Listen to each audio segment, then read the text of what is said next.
संगमनेर तालुक्यातील साकूर पठार भागातील दीर्घकाळ प्रलंबित पाणी प्रश्नावर तोडगा काढण्यासाठी मुंबई येथे जलसंपदा मंत्री राधाकृष्ण विखे पाटील यांच्या मंत्रालयीन दालनात विशेष बैठक पार पडली। या बैठकीमध्ये जलसंपदा विभागानं बॅरेज बंधाऱ्यांचा पर्याय समोर आणला आहे।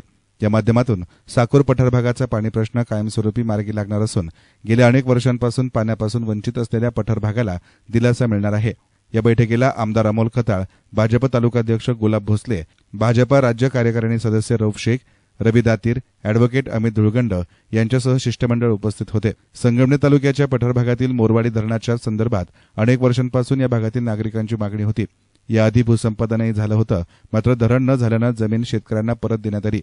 2004 मध्ये तत्कालीन पाटबंधारे राज्यमंत्री असताना कुणाच्या सांगण्यावरून न्यायालयाला पत्र देऊन जायकवाडीच्या खाली कुठलंच धरण होणार नाही असं लेखी हमीपत्र राज्य शासनाच्या वतीनं दिलं गेलंय। परंतु साकूर पठार भागासह तालुक्यातील पाणी प्रश्न कोणत्याही परिस्थितीमध्ये सोडवायचा असल्यानं आमदार अमोल खताळ यांनी यासाठी जलसंपदा मंत्री विखे पाटील यांच्याकडे आग्रह धरलाय। त्यानुसार संगमनेर तालुक्याच्या साकूर पठार भागासह तालुक्यातील निमोण आणि तळेगाव या दुष्काळी भागाचे नव्यानं सर्वेक्षण करून 1 महिन्याच्या आत अहवाल सादर करण्याचे निर्देश जलसंपदा मंत्री राधाकृष्ण विखे पाटील यांनी दिल्याची माहिती आमदार खताळ यांनी दिली।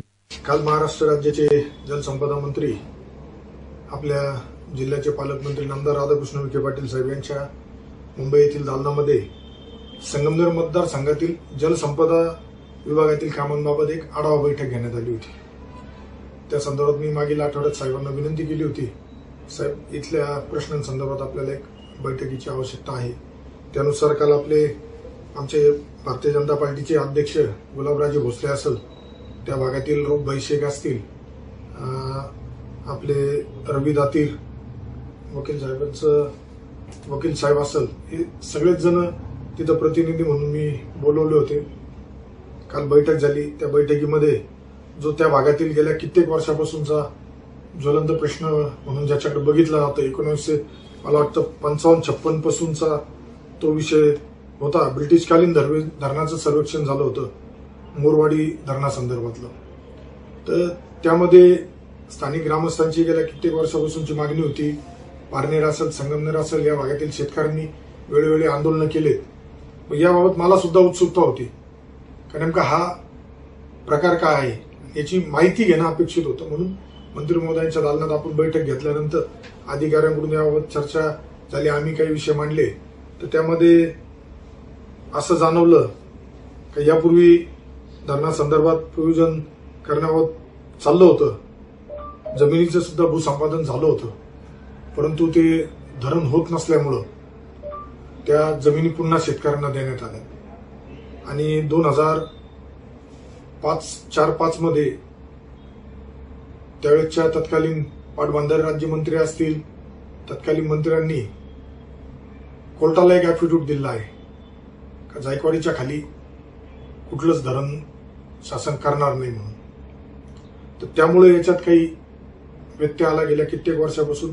परंतु आम्ही मंत्री महोदयांना विनंती केली का साहेब आम्हाला साकूर पठार भागातला जो पाण्याचा प्रश्न आहे हा सोडवायचाच आहे, तर या दृष्टीने आपल्याला पुढे जावं लागेल।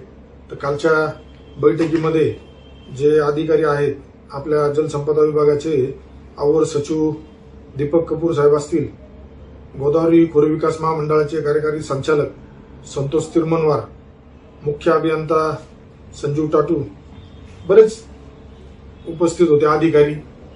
त्यांच्याबरोबर ज्यावेळेस आम्ही हा प्रस्ताव मांडला तर मंत्री महोदयांनी सुद्धा त्यांना या बाबतीत संगमनेर तालुक्याचा जो सिंचनाचा प्रश्न आहे, साकूर पठार असेल, तळेगाव, निमोण असेल, सिंचनाचा पाण्याचा प्रश्न सोडवण्यासाठी पुढाकार घेण्याच्या सूचना दिल्यात। पुढील 1 महिन्यामध्ये या सर्व भागांचा सर्वे करून नव्याने सर्वे करून प्रस्ताव बनवण्यासाठी सांगितलं। आणि अधिवेशन कालावधीमध्ये जुलैच्या पहिल्या आठवड्यामध्ये याबाबत पुन्हा एक बैठक घेतली जाणार आहे। परंतु कालच्या बैठकीमध्ये थोडंसं अधिकाऱ्यांकडून जे इनपुट्स आले त्यामध्ये मोरेवाडी संदर्भातली थोडीशी त्यांच्याकडून शाश्वती कमी जाणवली, कारण त्यामध्ये त्यावेळेसचे जे राज्यकर्ते होते त्यांच्याकडून काही कायदेशीर बाबी निर्माण झाल्या आहेत। तर त्यावर पुढे जाण्यासाठी आमचा प्रयत्न आहे। पाणी तर द्यायचंच आहे, तर मग मी स्वतः काही त्याच्यामध्ये अभ्यास केला, काही सेवानिवृत्त अधिकारी असतील त्यांच्याकडून मार्गदर्शन घेतलं, स्थानिक कार्यकर्त्यांशी, नेत्यांशी चर्चा केली व तिथं आपल्याला पाणी कसं देता येईल काय पद्धतीने करता येईल. जे पिंपळगाव खांड धरणाचं पाणी हे आबाळवाडीपर्यंत येतंय, त्या पुढे पाण्याची आपल्याला आवश्यकता आहे, परंतु तिथलं पाण्याचं लिमिटेशन असल्यामुळं ते पुढे येत नाहीये. तर त्यावर सुद्धा आपल्याला करण्यासंदर्भात ज्यावेळेस आम्ही चर्चा केली तर एक प्रस्ताव पुढे आलाय का बॅरेज शुक्ला, जे आपण बॅरेज म्हणतो, तो बॅरेज शुक्ला करून पुढे आलं तर एक आपला साकूर पठार भागाचा पाण्याचा प्रश्न सुटू शकतो. तर त्यामध्ये मग तुमचं मोरेवाडी असेल तिथं 200 दशलक्ष फुटाचं, जांबूत असेल तिथं 200 दशलक्ष फुटाचं, साकूर असेल, सिंदोडी, गुढीकार हे जे भाग आहे, तर प्रत्येक ठिकाणी जिथे इथं आपल्याला सर्वे झाल्यानंतर बॅरेजेस करणं शक्य आहे तिथं करून पाण्याचं जी सिंचनाची मागणी आहे ती कशी पूर्ण करता येईल यासाठी आपण आता सध्या स्थितीमध्ये जी आम्ही माहिती घेतली, जांबूत केटीवेर 20 दशलक्ष फुटाचंच आहे, परत जांबूतचं 5 दशलक्ष फूट, साकूर 35, मांडवे 15, सिंदोडी 5, असं फक्त पाणी उपलब्ध आपल्याला 80 दशलक्ष फूट असतं.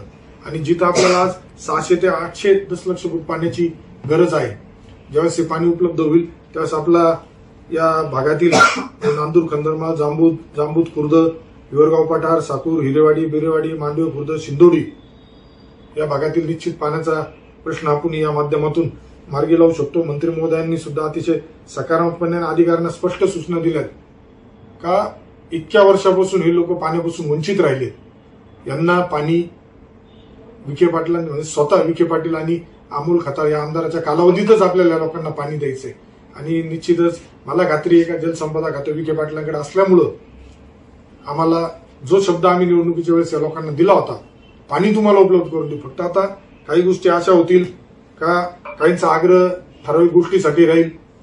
दुर्दैवाने आता येणाऱ्या पुढील कालावधीमध्ये काही राजकीय हेतूने लोक चिथावण्या देण्याचा प्रयत्न करतील, शेतकऱ्यांना भडकवण्याचा प्रयत्न करतील, परंतु त्या भागातील सगळ्या शेतकरी बांधवांना विनंती राहील का तुमचा मुलाने पुढाकार घेतलाय तुम्हाला पाणी देण्यासाठी, तेव्हा पाणी देणं ही माझी प्राथमिकता आहे. पाणी तुम्हाला सिंचनासाठी देणं ही जबाबदारी, हे ध्येय विखे पाटलांनी आणि मी ठरवलेलं आहे पाणी द्यायचंच. त्यामुळं त्या भागाला पाणी आपण लवकरच उपलब्ध करून देतोय. दुसरा